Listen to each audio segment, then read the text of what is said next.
O luto é um processo emocional que quase todo ser humano vai passar algum dia, seja você estando de luto por alguém que se foi, ou então alguém estando de luto por você. O fato é que tudo tem um fim e talvez essa seja a única certeza que nós temos em nossas vidas. E uma obra que expõe muito bem esse processo de perda é o mangá My Broken Mariko, originalmente publicado em 2019 na revista Comic Bridge, sendo escrito e desenhado por Waka Hirako. O mangá vai contar a história de Tomoyo Shino, uma mulher adulta que acabou de descobrir que sua melhor amiga, Mariko Ikagawa, encerrou com sua própria vida. E a partir desse evento, vamos acompanhar Tomoyo tendo que lidar com o luto e tentando superar a dor de ter perdido a sua amiga, enquanto descobrimos os diversos motivos que levaram Mariko a cometer um ato tão horrível. My Broken Mariko é um mangá de volume único e eu vou tentar concluir essa análise tendo uma leve base num ensaio escrito por Freud em 1917 chamado Luto e Melancolia, pois veremos tanto o luto de Tomoyo quanto da melancolia de Mariko, e essa obra vai abordar de forma muito precisa esses dois lados. O mangá também recebeu um live action em 2022, dirigido por Tanada Yuki. Eu não assisti ainda, mas falaram que é muito bom. Bem, já deixo um alerta que o mangá aborda assuntos que podem ser sensíveis para algumas pessoas, então você foi avisado. E sem mais enrolação, agora vamos ver quais são os impactos de uma mente quebrada em My Broken Mariko.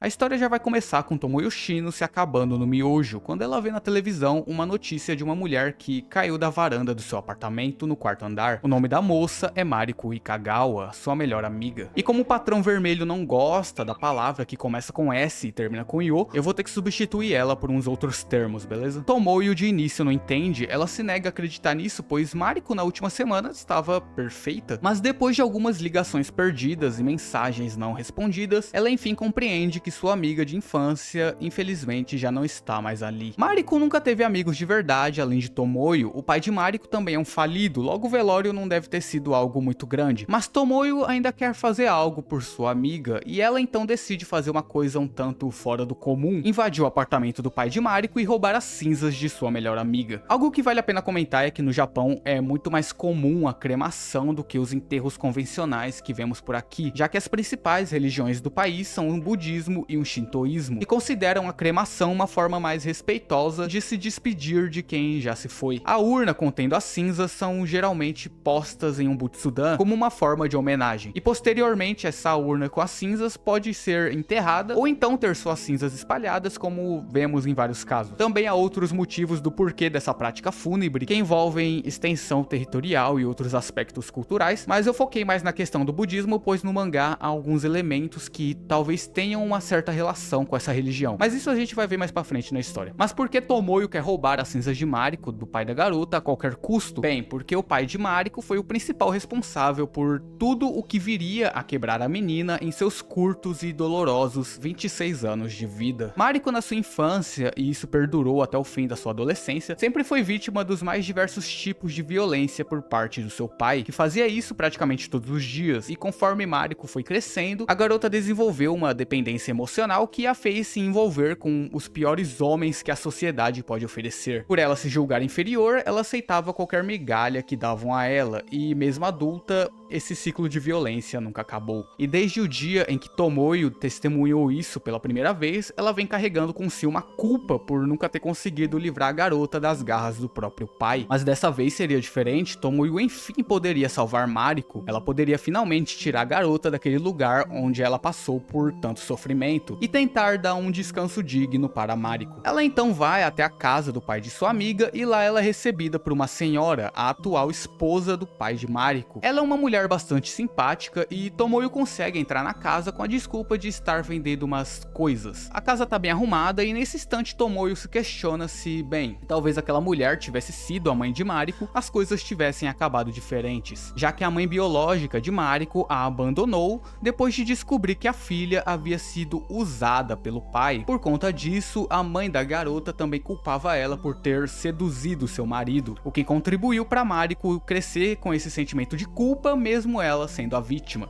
Enfim, Tomoyo chega ao altar onde estão as cinzas de sua amiga, aquele luto falso do pai de Mariko a enoja, e depois de um leve combate e de tomar uma bicuda no estômago, ela enfim consegue fugir com os restos de Mariko, se jogando de uma janela, deixando seus sapatos para trás e correndo descalça para sua casa. esposa. E enquanto ela foge, o pai de Mariko chora enquanto recebe uma bronca de sua esposa. Eu me pergunto se esse cara nesse momento sentiu pelo menos um mínimo de culpa pelo que ele fez com a sua filha. Enquanto Tomoyo tá correndo, eu vou parar um pouco pra falar sobre a arte do mangá. Na maior parte da arte dá pra ver que o traço ele é bastante rabiscado. Em alguns pontos parece mais um quadro de Mob Psycho 100, mas isso aqui é muito bem feito, essa irregularidade, esse estilo rabiscado, ele é muito bom pra compor as expressões faciais. A Tomoyo ela é uma personagem bastante tragicômica, ela é muito expressiva e esse traço acaba realçando muito as suas expressões, sejam num tom mais sério, onde o traço segue mais firme, ou então em cenas um pouco mais cômicas, onde o desenho fica bem mais caricato. Ao meu ver, isso é muito bom pra dar uma aliviada no clima e não deixar a história melancólica demais. Fora isso, a arte ela não chega a ter nada muito fora do padrão, mas ainda assim os outros elementos do mangá são bem desenhados. Agora, voltando pra história, Tomoyo então decide que vai levar as cinzas de Mariko para um lugar onde as duas queriam muito ir no passado, mas não puderam. Shino vai levar Mariko para conhecer o mar no cabo de Marigaoka. Tomoyo então rapidamente prepara sua mochila, até porque ela tá com um pouco de medo daquele casal ir na polícia e eles acabarem descobrindo o endereço dela. Ela pega dinheiro, documentos e calça seus coturnos velhos, já que ela perdeu seus sapatos, mas os itens mais importantes que ela vai levar na viagem serão as diversas cartas escritas por Mariko. Durante toda a sua vida, Mariko escreveu várias cartas a Tomoyo, onde ela relatava seus medos, traumas e alegrias para a amiga. E essas cartas vão ser fundamentais para a gente entender o processo de luto de Tomoyo. Afinal, Mariko não escreveu uma carta sequer para a amiga antes dela fazer o que fez. Para Freud, o luto seria uma resposta psíquica para determinada perda, onde o enlutado investe toda a sua energia no objeto amado que foi perdido, procurando algo que possa fazer por aquele que não está mais ali. Nesse período é comum a pessoa em luto revisitar memórias envolvendo a pessoa perdida. Isso ocorre pois a sua memória está unicamente focada no passado. Ela está desconfigurada, em outras palavras, ela estaria desatualizada. Essa memória desatualizada implica nessa ação inconsciente de estar sempre voltando ao passado, mesmo que uma parte do seu cérebro já tenha a noção e aceitado o presente. E o processo de luto consiste em reinterpretar essas memórias mais antigas, atualizá-las e trazê-las para o presente. Ao atualizar a memória, a dor do luto não vai sumir, mas ela tende a diminuir. Porém, esse não é um processo fácil e ele requer tempo, e isso varia de pessoa para pessoa. Durante a viagem, Tomoyo começa a se lembrar de Mariko, em como ela era uma garota grudenta que não saía do seu pé. Mariko se sentia muito atraída pela amiga, pois Tomoyo era meio maluca. Ela tinha toda aquela liberdade da qual Mariko foi privada pelo seu pai. A menina fumava na escola, comprava briga por nada e até soltava fogos de artifício sem a supervisão de um adulto. Era praticamente um estudante de escola pública aqui do Brasil. E todo esse grude chegou no ponto onde, uma vez na escola, Mariko ameaçou se autodestruir caso Tomoyo arranjasse outra pessoa. Se Tomoyo passasse a amar alguém mais do que ela,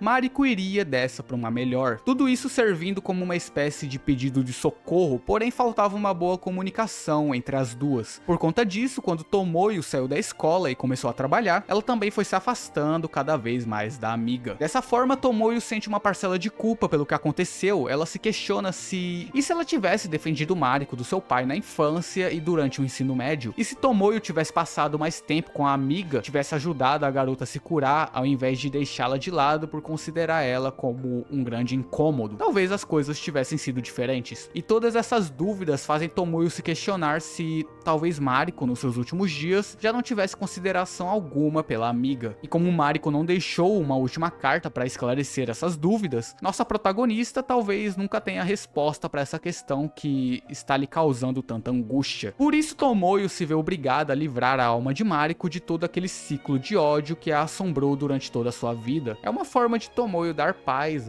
àquela criança que ela nunca conseguiu proteger. A viagem acaba e a nossa protagonista enfim chega ao mar. Porém, esse momento feliz é interrompido quando surge um motoqueiro do completo nada e rouba a bolsa de Tomoyo, onde estava todo o seu dinheiro, seus documentos e principalmente as cartas de Mariko. No mesmo instante, ela acaba já trombando com um pescador aleatório e em seguida Tomoyo deixa as cinzas de Mariko para trás e vai atrás do motoqueiro para recuperar as cartas. Nessa cena, o mangá mostra como Tomoyo ainda está muito presa ao passado. No choque do momento, ela acaba deixando para trás a urna de Mariko na beira da estrada, a fim de tentar recuperar suas cartas. Mesmo perto de concluir seu objetivo, ela ainda segue com a memória desatualizada, se apegando muito mais a Mariko do passado do que a que está no presente. E com sua perseguição se mostrando um fracasso absoluto, Tomoyo, sem seus pertences, volta e encontra o mesmo pescador, cuidando das cinzas de Mariko. E percebendo a situação da mulher, o pescador oferece uma grana a Tomoyo. Ela aceita e o homem faz isso sem pedir nada em troca. Agora, com dinheiro no bolso, Tomoyo toma a decisão mais sensata possível: afogar as mágoas enchendo a cara num boteco. Esse pescador é uma figura um tanto interessante e eu vou falar um pouquinho mais dele daqui a pouco. No bar, Tomoyo começa a alucinar com a sua amiga, e esse é o primeiro momento durante toda a viagem em que Tomoyo não está acompanhada das cartas, ou seja, ela não está acompanhada da antiga Mariko, ela está somente na companhia daquele pote de cinzas que um dia foi sua amiga. Aquela urna é o que traz a sua memória para o presente, um presente que Tomoyo se recusa a aceitar. E é por isso que ela surta de raiva. Aquela Mariko sequer considerou os sentimentos da própria amiga antes de fazer o que fez, e essa raiva impossibilita um diálogo entre Tomoyo e aquele pote de cinzas que ela leva em seu colo. Tomoyo então sai do bar e vai dormir na rua. Quando ela acorda, aquele estranho pescador, por algum motivo, está do seu lado. Ele se preocupa com ela, diz para tomar um banho, ter um bom sono e etc. A mesma conversa que Tomoyo teve com Mariko dezenas de vezes. E tem algo bom para eu destacar antes de eu ir pro final da história. Lembram quando eu disse no começo do vídeo que as religiões predominantes no Japão seriam o budismo e o shintoísmo? Pois bem, esse pescador pode se interpretar como uma representação de um bodhisattva em sânscrito, ou bosatsu em japonês, que, resumindo bem, no budismo seria um ser que alcançou um alto nível de iluminação espiritual, que opta por ajudar outros seres a também alcançarem essa iluminação. Isso explica do porquê o pescador está sempre ajudando Tomoyo quando ela mais precisa e sem pedir nada em troca. E assim, embora a história do mangá não seja sobre budismo, essa religião ela ainda é muito presente na cultura japonesa, assim como o cristianismo é bastante presente aqui na cultura brasileira. Isso quer dizer que mesmo você não sendo adepto de tal religião, você ainda pode reproduzir certos hábitos da mesma forma, e isso é normal. Tendo isso em evidência, há um certo debate que eu vi em alguns fóruns gringos e também aqui no Brasil, que relaciona o mangá com o budismo. A relação seria sobre essa jornada de Tomoyo em espalhar as cinzas de Mariko, que isso seria uma alusão ao fim de um ciclo kármico de sofrimento, pois o que Mariko sofria pelas mãos do pai foi se repetindo durante a vida adulta com os outros homens que ela se relacionava. A violência sempre voltava. Logo, caberia a Tomoyo interromper esse ciclo de karma ruim que perpetuaria pelas próximas reencarnações de Mariko. Isso teria relação com uma das 4 nobres verdades do budismo, no caso a terceira, Niroda, onde poderíamos cessar o sofrimento ao eliminar suas causas. Dessa forma, a pessoa liberta alcançaria um completo estado de paz e liberdade, que seria o Nirvana. Nesse caso, Tomoyo ela estaria cessando o sofrimento de Mariko ao tirar ela da casa do seu pai, de onde se originou todo o mal, assim a livrando desse ciclo de reencarnações, fazendo com que Mariko enfim alcançasse o Nirvana. Como eu disse, por mais que não seja um mangá sobre budismo, essa religião ela ainda é muito ligada à cultura japonesa, então uma analogia ao budismo pode ocorrer numa obra mesmo ela sendo involuntária. Porém, eu não sou o dono da verdade, há diversos tipos de budismo, então pode ser que eu esteja lombrado e o que eu tô falando aqui não tem nada a ver. E como esse assunto foi bem pouco discutido aqui no Brasil e eu também não sou budista, eu realmente queria saber a opinião de você que é budista ou então tem mais conhecimento sobre a religião, que você possa dizer aí nos comentários se tudo isso que eu falei até agora